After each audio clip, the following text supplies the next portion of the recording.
Adeoti had never imagined that his life would take such a drastic turn after the loss of his parents.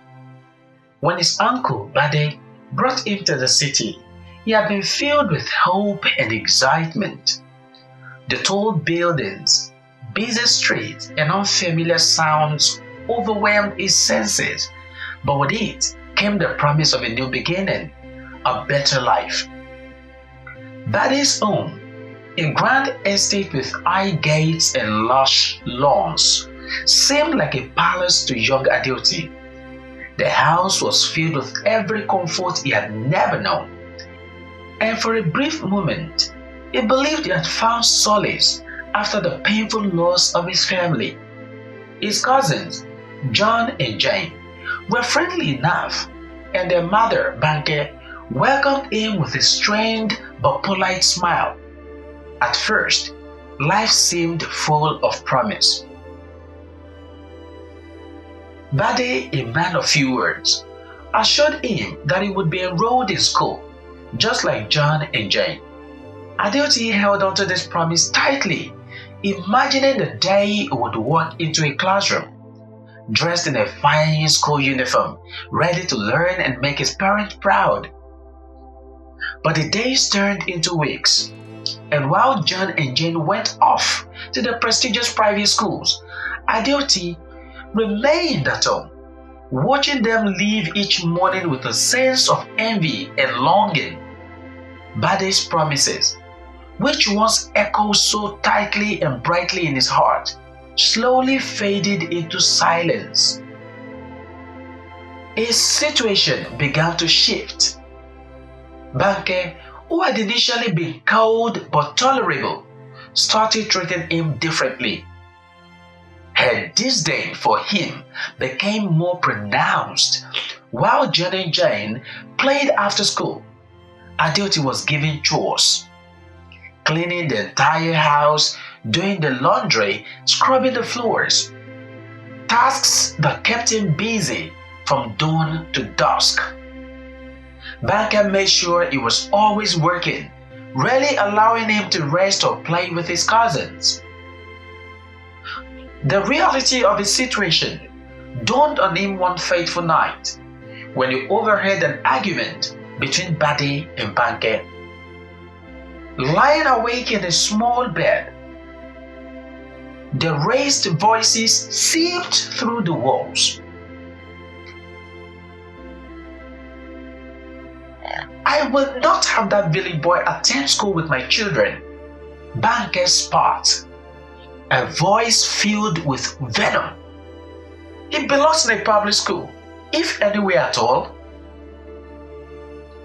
Bade's voice was firm, but worn out from the constant bickering. I promised my brother I would take care of him. He deserves a chance just like John and Jane." Banke scoffed. "Your brother is dead. We don't owe him anything. He will go to a public school, and that is final." Tears welled up in Adeoti's eyes as he curled deeper into his thin blanket. His dreams of a good education shattered like a fragile glass. The next day, without much explanation, Bade took Adeoti to a run-down public school far from the prestigious institution where his cousin studied. The building was old and crumbling, the classrooms overcrowded and underfunded. Adeoti had to adjust to this new reality, clinging to the thought that at last he was still learning. But deep down, the sting of betrayal ached in his heart. Back at home, things only grew worse. Banke's cruelty knew no bounds. She denied him food on many days and several occasions, forcing him to go hungry until late in the evening. He was banished from the children's room and made to sleep on a worn-out couch in the cold living room. Each day became a trial of endurance. John and Jane, who had once treated him like a cousin, now barely acknowledged his existence. John, in particular, took to mocking him, enjoying how Banke controlled Adeoti's life like a puppet on strings. The final blow came when Bade announced that they could no longer afford Adeoti's school fees. Without warning, Adeoti was pulled out of the school and sent to a mechanic's workshop to learn a trade. It felt like a death sentencing for the dreams he once nurtured. His childhood hopes of becoming educated and rising above his circumstances now seemed like a distant memory. But he had no choice. He had to endure. At the workshop, life was hard, but Adeoti adapted quickly. The work was dirty and exhausting, but he put all his effort into learning, determined to find some semblance of meaning in his chartered life. His fellow apprentices were rough around the edges, often teasing him for his background, but Adeoti found solace in the machines he worked on. Each repair, each task gave him a small sense of accomplishment. Yet, there was always a gnawing question at the back of his mind. Was this to be his fate? Would he spend the rest of his life confined to the greasy mechanic shop while his cousins lived the life he had once dreamed of? As the years passed, Adeoti's hope dimmed. 4 long years at the mechanic workshop had changed him. The small boy filled with hope and excitement had been replaced by a quiet, hardworking teenager, resigned to his fate. He watched as John and James grew up, went on to higher levels of education, and enjoyed all the privileges that were denied to him. Then one day, something shifted.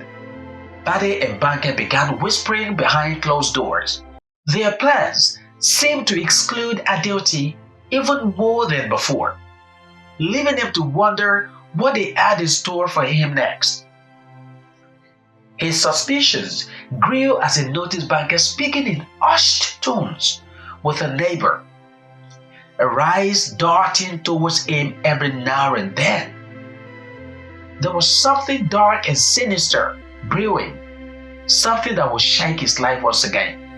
As he sat alone one evening in the dimly lit mechanic workshop, Adeoti couldn't help but wonder if this was how his life would end up.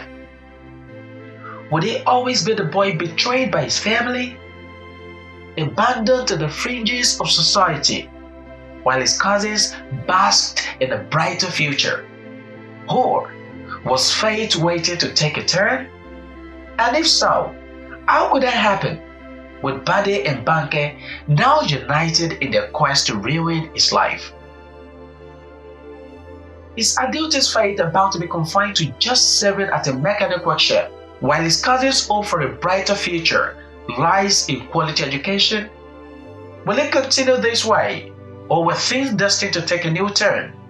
And if they were, how would that happen with Bade and Banke now united during his innocent life?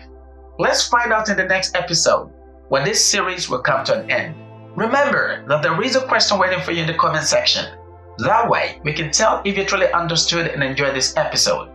Please don't forget to become a crucial part of this community by subscribing to this channel, liking our content, and sharing our videos with your contact community. Thank you for watching. We look forward to seeing you in the comment section.